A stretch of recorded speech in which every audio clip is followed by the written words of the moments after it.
Na nossa aula de hoje, nós vamos falar um pouquinho da tabela periódica e das propriedades periódicas. Aqui eu trouxe para vocês uma imagem de uma tabela periódica atualizada, tirada no site tabelaperiodicacompleta.com. Vocês podem perceber que a tabela ela tem linhas verticais, chamadas de grupos. Então nós temos 18 grupos ou ainda 18 famílias, tá certo? Que são as colunas ou também chamadas linhas verticais. Nós temos as linhas horizontais. Conseguem perceber aí, olha, que eu tenho até 7 linhas horizontais na tabela, tá certo? E isso aí se refere aos períodos, e os períodos mostram para a gente o número de camadas.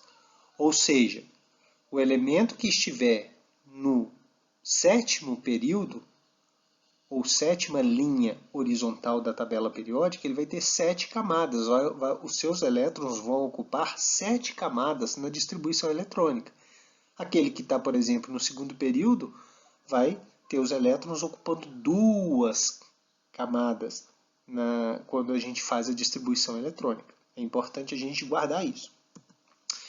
A tabela periódica, eu gostaria que vocês até estudassem um pouco, buscassem nos livros didáticos, entre outros materiais, a história da evolução da tabela periódica e como nós chegamos à tabela periódica atual. É importante vocês recordarem essa evolução histórica.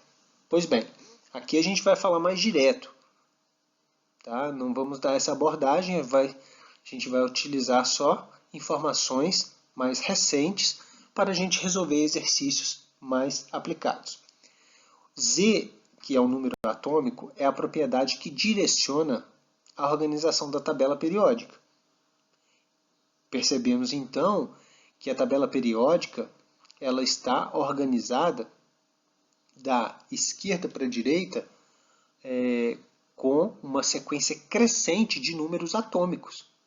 Tá? Então, os átomos foram agrupados sequencialmente à medida que os seus números atômicos iam crescendo, aumentando. Tá certo? O número atômico, recapitulando, é o número de prótons que um determinado átomo de um determinado elemento químico carrega em seu núcleo. No mesmo grupo, ou seja, na mesma linha vertical, também conhecida como família, os elementos apresentam regularidade na variação das propriedades físicas e químicas, como, por exemplo, número de elétrons na camada de valência. É possível falar, então, que todos os elementos de uma mesma família eles vão ter o mesmo número de elétrons na última camada, que é conhecida como camada de valência. Por exemplo, na família 2A, ou grupo 2, todos os elementos, berílio, magnésio, cálcio, estrôncio, bário, rádio, todos eles têm 2 elétrons na sua última camada. E isso vai ser importante para a gente entender posteriormente como que a gente vai fazer as ligações químicas dos elementos químicos, beleza? Por sua vez, se eu pegar aí o grupo 17, que é a família 7A e a família conhecida como dos halogênios, nós vamos perceber que todos eles vão ter em comum o número de elétrons na camada de valência. E repare que para os elementos representativos, família 7A, guarda bem, 7, que é o nome da família, número da família, é o mesmo número de elétrons da camada de valência. Então, a família 7A tem 7 elétrons na camada de valência. Família 6A tem 6 elétrons na camada de valência. 5A, 5 elétrons na camada de valência. Então, essa regularidade vai ser importante, porque elementos que estão agrupados no mesmo grupo ou família têm essas características e muitas outras em comum. Ok? Aqui eu ampliei o tamanho da tabela só para mostrar para vocês alguns detalhes importantes. Percebe que a primeira cor aí laranja são os metais alcalinos, então grupo 1 ou família 1A.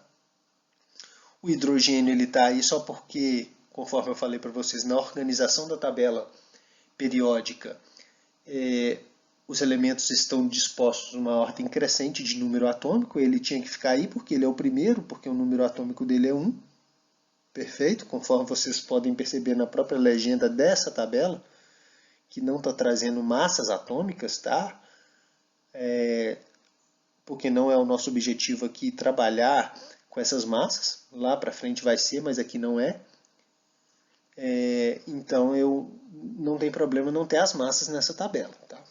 As tabelas costumam ter muitas informações, principalmente número atômico, símbolo e as massas atômicas. Pois bem, mas o hidrogênio ele não é um metal alcalino, embora esteja aí agrupado, mas a corzinha mostra que ele tem característica de não metais, conforme a legenda aí do verde claro. Na família 2A ou grupo 2 são os metais chamados de alcalinos terrosos. Está bem claro nas cores da legenda. Eu vou pedir para vocês, mesmo que eu não fale todos aí, que vocês até pausem o vídeo se for necessário e observem essas legendas e tentem memorizar aí, porque são informações importantes do entendimento.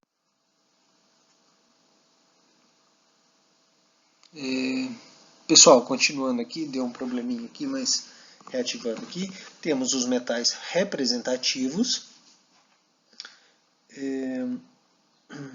que são esses nessa região aqui, do alumínio, do galho, do índio, tá bem?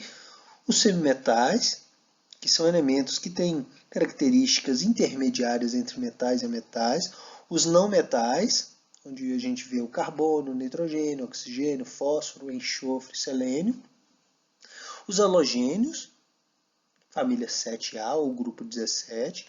Os gases nobres, que são aqueles, né, do grupo 18, geralmente não interagem, por isso eles são considerados gases nobres.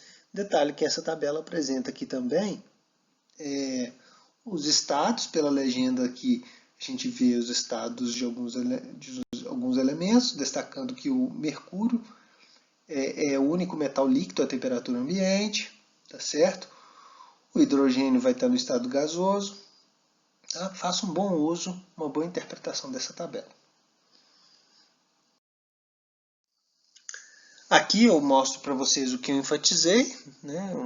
Uma imagem retirada do livro volume 1 do Química, da série Ser Protagonista, onde nós percebemos aqui foram tirados, né, um print do grupo 17, família 7A halogênios, e do grupo 2 dos alcalinos terrosos, ou família 2A. Percebemos aí que, embora em famílias diferentes, quando eles estão no segundo período, eles vão ter 2 camadas em sua distribuição eletrônica. No terceiro período, eles vão ter 3 camadas em sua distribuição eletrônica. No quarto, embora em famílias diferentes, eles vão ter em comum 4 camadas na distribuição eletrônica e no quinto, 5 camadas de distribuição eletrônica. É importante perceber que na mesma família, olha, o número de camadas é diferente, porque ela vai aumentando conforme o número de camadas vai aumentando conforme aumenta o período. No entanto, quando está na mesma família, eu vou ter o mesmo número de elétrons na última camada. Então, o berílio, que tem 2 camadas apenas, ele tem 2 elétrons na última camada. O magnésio, ele já tem 3 camadas, porque está no terceiro período. Mas ele vai ter, como ele é da família 2A, ele tem 2 elétrons na sua última camada. O cálcio, 2 elétrons na última camada, embora tenha 4 camadas. E o estrôncio, ele vai ter também 2 elétrons na sua última camada, porque está no grupo 2, embora tenha 5 camadas. Perfeito? Então, dentro da mesma família, ou mesma linha vertical, o número de camadas vai aumentando, mas o número de elétrons da última camada é sempre o mesmo. Você pode verificar isso também para o grupo 17. Observe que na última camada do grupo 17, sempre eu vou ter 7 elétrons na última camada, embora o número de camadas varie quando se altera o período. Beleza? Então, mesmo grupo, mesmo número de elétrons na última camada. Perfeito? E mesmo período, o mesmo número de camadas ocupadas na distribuição eletrônica. Essa é a principal informação que vocês têm que guardar. As propriedades dos elementos do sistema periódico, aqueles da tabela periódica, estão relacionados aos elétrons na camada de valência e ao número atômico. Então, muitas informações para a gente, inclusive quando formos estudar ligação química, a gente vai pensar no número atômico, perfeito, para entender até a distribuição eletrônica, e nesse comportamento de atração entre cargas opostas, porque o elétron tem carga negativa e o próton, que é o número atômico, tem carga positiva. Então essas partículas elas se atraem devido à interação entre cargas opostas, é uma força elétrica. Beleza?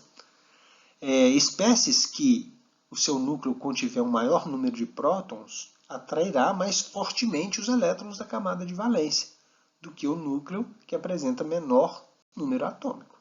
Obviamente, mais partículas positivas, ou seja, mais prótons, vão ser capazes de atrair com mais força um determinado número de elétrons.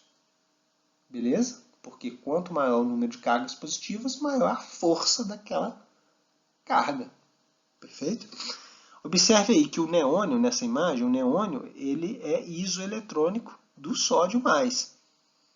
Porque o neônio, o átomo neutro, ele tem 10 prótons, número atômico 10, e o sódio tem número atômico 11. Só que aí eu estou tratando o íon sódio. Então o íon sódio ele perdeu um elétron. Então se ele tinha 11, porque no átomo neutro o número de prótons é igual ao número de elétrons, se ele perdeu um elétron, ele ficou com 10 elétrons e se igualou ao neônio. Então por isso que eles são isoeletrônicos. Apesar de terem o mesmo número de elétrons, 2 na primeira camada e 8 na de valência, o neônio e o sódio mais apresentam propriedades químicas e físicas distintas por causa da diferença de número atômico. Beleza? Embora os números de elétrons sejam igual, o número atômico não vai ser. Então, por isso, eles têm características diferentes e, obviamente, eles não estão agrupados na mesma família ou no mesmo grupo. Perfeito? Repare que a representação está fora de escala e em cores fantasia. Fora de escala porque, na verdade, aí, esse não é o tamanho do átomo real. Tá? Isso é meramente ilustrativo. É isso que quer dizer essa informação. Dentre as propriedades periódicas, que são aquelas que apresentam valores que crescem ou decrescem em determinados intervalos de números atômicos, tá? Então elas têm um comportamento definido e por isso são consideradas periódicas. As periódicas é que se repetem em períodos. Tá? Então tem uma previsibilidade. O raio atômico ele é muito estudado. Só que o raio atômico, conforme vocês podem ver aí, ele é difícil de se medir, porque a gente não tem uma noção onde é o limite da nuvem de elétrons que circunda um determinado átomo, que são os elétrons da sua eletrosfera. A gente não sabe onde a eletrosfera ela exatamente termina. Tá? Então, utilizando uma técnica de raio-x, é possível medir a distância entre dois núcleos vizinhos, que são esses pontinhos pretos entre dois átomos. Perfeito? Então, o que é o raio? O raio seria simplesmente a metade da distância entre dois núcleos de dois átomos. Perfeito? A distância, conforme vocês podem ver, a distância entre dois núcleos é d. A metade dela é d sobre 2. Então, a gente define o raio como d sobre 2. O tamanho do átomo ou seja, o raio dele, e por isso raio atômico, raio do átomo, ele é importante para a gente entender o comportamento do átomo, até mesmo na sua ligação química que ele vai formar, em eventuais ligações químicas. Tá? E entender também outras propriedades periódicas. Na tabela periódica, a gente vai ver como se comporta o raio atômico mais para frente. Aqui, exatamente aqui, olha. Se vocês observarem, o raio atômico ele vai crescer, é isso que está mostrando nessa imagem, ele vai crescer de cima para baixo, em um mesmo grupo ou família. Por quê que acontece isso? Porque à medida que eu vou descendo na tabela periódica, vai aumentando o número de camadas. Se vai aumentando o número de camadas ocupadas na distribuição eletrônica, quanto mais camadas, maior raio. E ele aumenta também da direita para a esquerda. Por que ele aumenta da direita para a esquerda?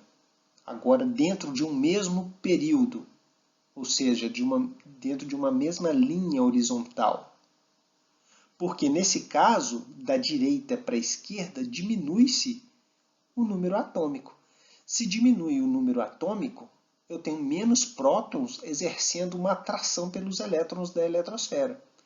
Se menos prótons estão exercendo uma atração menor pelos elétrons da eletrosfera, eles vão ficar mais distantes do núcleo e por isso o raio aumenta. Tá? Então, dentro de um mesmo grupo ou família, o raio vai crescer de cima para baixo, porque aumenta o número de camadas na distribuição eletrônica. E dentro de um mesmo período, perfeito? Ele vai crescer da direita para a esquerda, porque diminui o número atômico. Essa é a explicação que vocês têm que guardar. Além de raio atômico, temos raio iônico.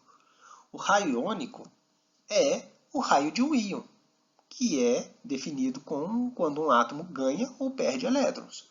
Quando ele ganha elétron, ele é chamado de ânion, e quando ele perde elétrons, ele é chamado de cátion. A gente já conversou sobre isso.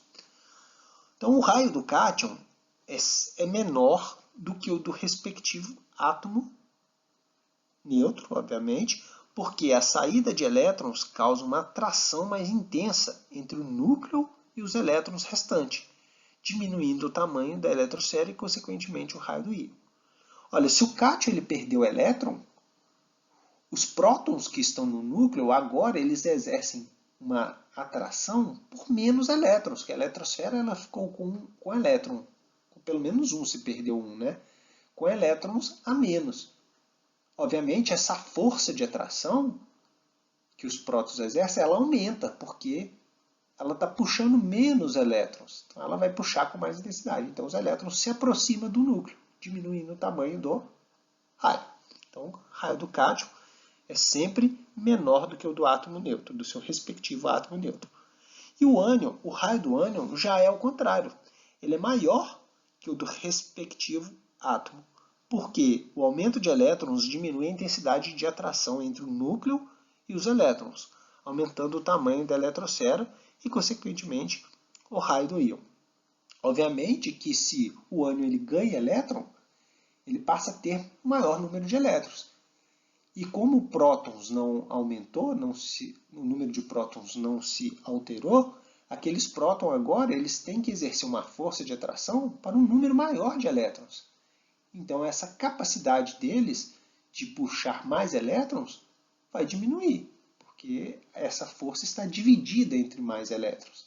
Perfeito? Então esse elétron vai ficar mais externo, vai se afastar, vai ficar mais longe do núcleo e por isso o raio do ânion vai ser maior. De forma geral, a gente sempre então tem uma mesma tendência, tem o mesmo comportamento, que é o que está aí nesse quadro azul. Para o mesmo elemento, para o mesmo átomo, o raio do cátion é sempre menor do que o raio do átomo neutro, que é sempre menor do que o do raio do ânion. O raio do ânion é o maior de todos quando se compara o mesmo elemento químico. Outra propriedade importante que a gente aborda aqui é a energia de ionização ou potencial de ionização. O que é isso? Olha, conforme a definição, é a energia necessária para arrancar, retirar um elétron de um átomo, numa condição isolada e no estado gasoso. Nós temos várias unidades de possibilidades, algumas, né? Possibilidade de unidade, uma é o elétron-volt, temos ainda em Joule, conforme a gente vai ver numa tabela aí para frente. Tá? Mas o que é importante a gente pensar? Eu gosto muito de relacionar a energia de ionização ou o potencial de ionização com o raio. Perfeito? Olha, vamos pensar assim, se um raio de um átomo é pequeno, o elétron está muito próximo do núcleo. E com isso os prótons exercem uma força grande sobre ele. É difícil tirar ele. Perfeito? Eu vou precisar de muita energia para retirar. Ou seja, muita energia de ionização. Ela é grande quando o átomo é pequeno. Já quando o átomo é maior, ele tem um raio grande, o elétron mais periférico ele está longe do núcleo. Então a tendência é que a força de atração dos prótons do núcleo por esse elétron mais longe, mais distante, com um raio maior, veja bem, num átomo de raio maior, essa força de atração ela é menorzinha. Então é mais fácil arrancar esse elétron, porque está longe do núcleo, pouco atraído pelo núcleo. Então eu venho com uma baixa energia de ionização e tiro ele. Então a gente percebe que raios menores, maiores energias de ionização. E raios maiores, menor energia de ionização. Comportamento inverso. Então observa que se o raio, conforme nós vimos anteriormente, se o raio ele cresce de cima para baixo e da direita para a esquerda, a energia de ionização é o contrário. Ela vai crescer da esquerda para a direita e de baixo para cima. Perfeito? A gente pode pensar aí que o flúor, que ele está lá na família 7A, lá em cima, os halogênios, ele tem um menor raio. Claro que eu estou desprezando os raios dos gases nobres, porque como eles são inertes, a gente não aborda muito. Tá? A gente aborda os outros elementos representativos. Então, se eu considerar o flúor, ele tem um pequeno raio, é o menor raio da tabela periódica, pequenininho. Então, para arrancar um elétron dele, vai ser muito difícil. Então, ele tem uma alta energia de ionização. Perfeito? E já o frâncio, que está no 7º período da família 1A, o frâncio, ele tem um maior raio. Se ele tem um maior raio, o elétron está mais distante do núcleo, está menos atraído pelos prótons, vai ser mais fácil de retirar. Então, o frâncio, que tem maior raio, tem menor energia de ionização.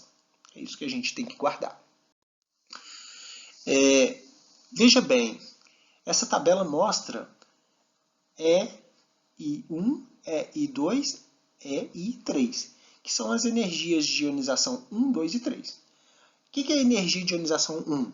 É a energia necessária para retirar o primeiro elétron de um determinado átomo. Energia de ionização 2 é a energia de ionização necessária para retirar o segundo elétron.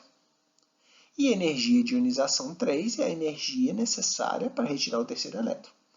À medida que eu tiro o primeiro elétron, o átomo, conforme nós vimos, ele vai se tornando um cátion. Perfeito? E a gente viu que o raio do cátion ele é menor do que o do átomo neutro.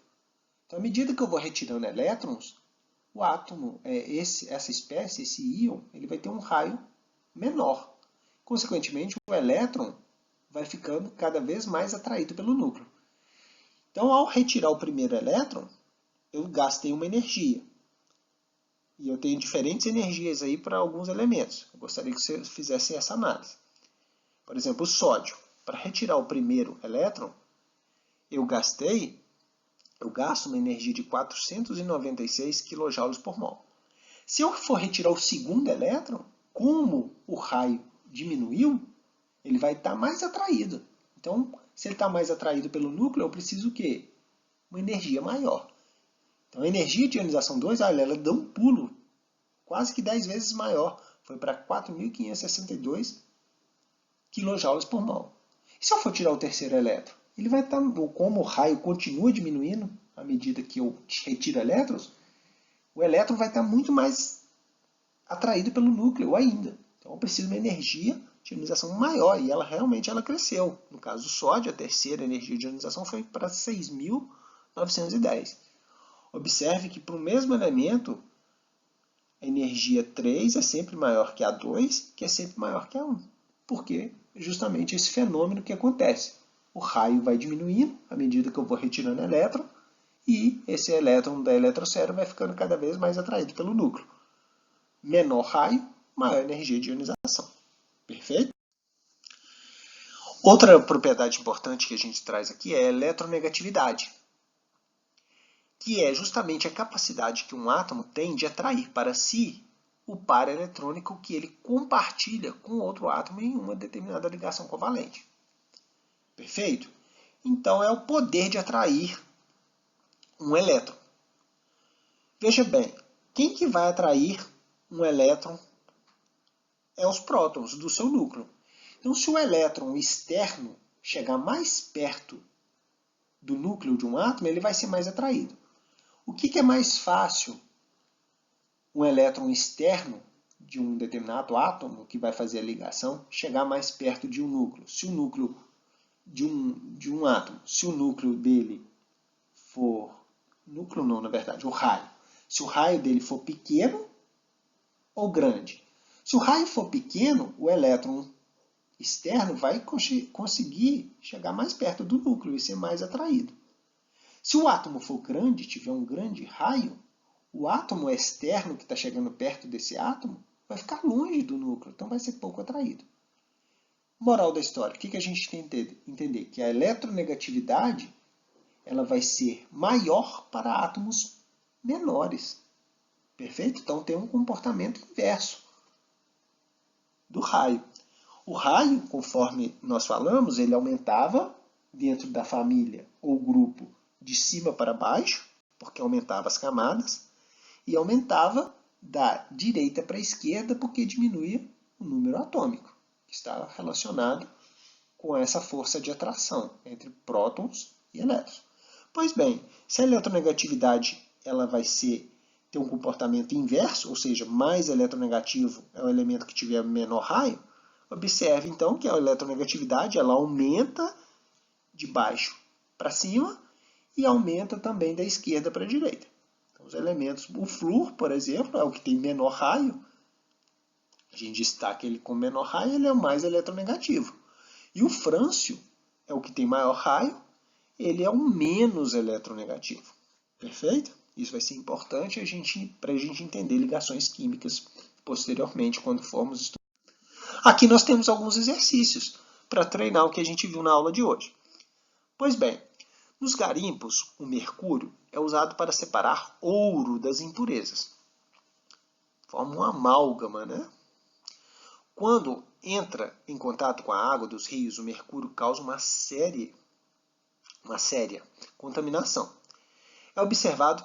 É absorvido pelos micro-organismos que são ingeridos pelos peixes pequenos, e estes são devorados pelos peixes grandes utilizados na alimentação humana. Com o auxílio da tabela periódica, podemos prever que um elemento com comportamento semelhante ao do mercúrio é. Olha, se você observar, eu trouxe aqui um print lá da família 2B, do grupo 2B, onde está o mercúrio. Olha, quero um elemento que tenha características próximas, semelhantes do mercúrio. Então é alguém que está na família do mercúrio, só olhar na tabela periódica. Zinco, cádmio, o copérnico. Dentre esses, quais que estão aí para a gente? Apenas o cádmio. Letra C é a nossa resposta. Perfeito? Só analisar a família. Da lista de elementos indicados nas opções, aquela que tem na sequência uma terra rara, que é um elemento lantanoide, dos lantanídeos, né? Um elemento metálico representativo e um elemento alcalino é. Então eu trago aqui para vocês a série dos lantanídeos, só olhando a tabela periódica. Perfeito? Trago para vocês aqui os elementos, né, metálicos representativos. Então, se vocês pegarem aqui, são os de baixo, não todos, né? Mas os elementos metálicos representativos aqui é a partir do estanho, o chumbo e o fleróvio. Perfeito? E eu trago aqui para vocês a família 1A.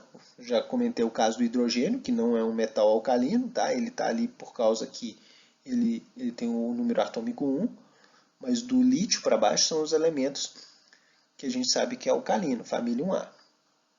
Então, a opção correta é o C, cério, chumbo e césio, porque o cério ele é um elemento aqui, olha, ele está nos lantanídeos. O chumbo é justamente esse metal de transição que aparece aqui. E o césio é esse elemento que aparece aqui, é um metal alcalino. Basta olhar na tabela periódica. Dentre os elementos listados abaixo, assinale aquele que possui o menor potencial de ionização. Eu trago a tabela aqui para a gente analisar então o raio. O menor potencial de ionização, menor energia de ionização, vai ser aquele que tiver maior raio. Qual que tem maior raio desses aí? Olha, a gente observa que tanto o lítio quanto o carbono, nitrogênio, oxigênio e flúor, eles estão no segundo período da tabela periódica. Perfeito? Só que eu percebo que o raio ele vai aumentar da direita para a esquerda, porque diminui o número atômico. Então, desses aí, o único metal, que é o metal alcalino, vai apresentar o maior raio. Se ele tem maior raio, ele vai ter menor energia de ionização. Veja que eu falei que é o comportamento inverso. Maior raio, é mais fácil retirar o elétron. Então, eu preciso menos energia para retirar esse elétron. A resposta, então, é o lítio. Letra A, perfeito? Em relação às propriedades periódicas dos elementos e suas consequências, é correto afirmar que, aí eu trago uma tabela aqui para ajudar a nossa análise. O flúor ele possui maior eletronegatividade? Sim, porque ele tem menor raio que o carbono, certo. Logo, os elétrons envolvidos em uma ligação covalente carbono-flúor estão deslocados em direção ao átomo de carbono? Não, errado.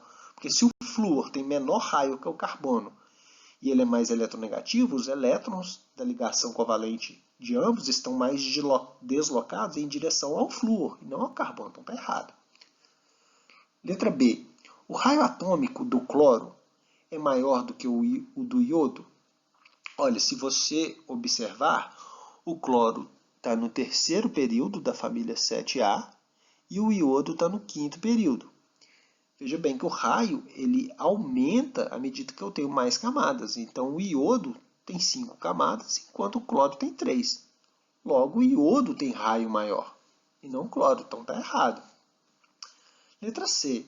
Os metais alcalinos e alcalinos terrosos possuem, em geral, baixa eletronegatividade quando comparado aos elementos halogênios? Sim, os metais, a gente vê que eles estão do lado esquerdo da tabela periódica, alcalinos e alcalinos terrosos, grupo 1 e 2, e por apresentarem números atômicos menores que os halogênios, comparando sempre no mesmo período, tá certo?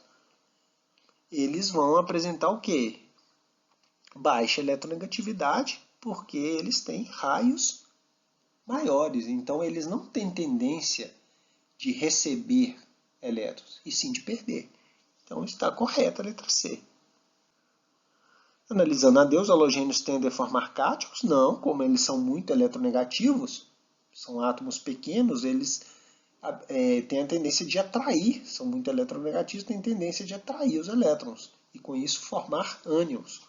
Letra E, o sódio e o lítio possuem alta afinidade eletrônica e por isso formam ânions? Não, na verdade, eles têm tendência de formar cátions, porque eles têm baixa afinidade de receber elétrons, baixa afinidade eletrônica, certo? Uma pequena eletronegatividade e uma tendência de formar cátions por isso, perder elétrons e não ganhar. A resposta é a letra C mesmo, beleza? Temos aqui, para concluir a nossa aula, o último exercício. Um determinado elemento químico possui a seguinte distribuição eletrônica: 1s2, 2s2, 2p6, 3s2, 3p5. Pode-se afirmar que o elemento. Então, tem as informações, a gente vai julgar aquela que for correta. Veja bem que distribuição eletrônica a gente já tinha trabalhado na aula passada. Trago a tabela periódica aqui para auxiliar a resolução. Então, letra A. Pertence ao terceiro período da tabela periódica e possui 5 elétrons na camada de valência. O que eu tenho que saber, baseado na distribuição eletrônica, para achar o elemento na tabela periódica? Olha, eu vou contar quantos elétrons ele tem, porque essa distribuição eletrônica aí é a distribuição do átomo neutro. Perfeito? Distribuição do átomo neutro. Então, se eu somar os elétrons, 2, 2, 6, 2 e 5, eu vou ter 2 com 2, 4, mais 6, 10, mais 2, 12, 17. Então, o número de elétrons 17 significa o número de prótons, o número atômico também é 17. Opa, estou falando do cloro. O cloro é um halogênio, família 7A, e ele está no terceiro período. Então, ele possui 5 elétrons na camada de valência? Não. Se ele está na família 7A, esse número da família está correspondendo justamente ao número de elétrons na camada de valência. Ele tem 7 e não 5, está errado. Letra A é errada. Possui uma energia de ionização menor que a do enxofre? Não, está errada também, porque o cloro, a gente vê como ele está mais à direita, ele tem um raio menor. Se ele tem um raio menor, ele atrai os elétrons com mais intensidade, certo? Então é mais difícil retirar esse elétron. Então ele tem que ter uma energia de ionização maior, porque os elétrons estão mais atraídos pelo núcleo, visto que ele é um átomo menor. Está errado. C. Possui o raio atômico menor e é mais eletronegativo que o enxofre? Sim, veja bem, o enxofre está no mesmo período, porém na família 6A. Como o raio diminui da esquerda para a direita, né? Ele está diminuindo. O cloro tem menor raio, perfeito. E se ele tem menor raio, ele é mais eletronegativo que o enxofre, exatamente. Letra C vai ser a nossa correta. Analisando a D, só para a gente conferir, o cloro, que é o elemento que nós identificamos, ele possui maior raio atômico e maior afinidade eletrônica que o fósforo? Não, se você observar, o fósforo ele vai ter maior raio, tá? Porque o raio está diminuindo da esquerda para a direita. Porque nesse caso está aumentando o número atômico. Então está errado. Nenhuma das alternativas anteriores está errada também, porque nós chegamos à conclusão que a C é a correta. Gente, muito obrigado. Ficou uma aula um pouquinho mais longa. Tem muita coisa para se estudar ainda, outras propriedades periódicas interessantes. Dá uma revisionada, tá certo? E até a próxima aula. Muito obrigado.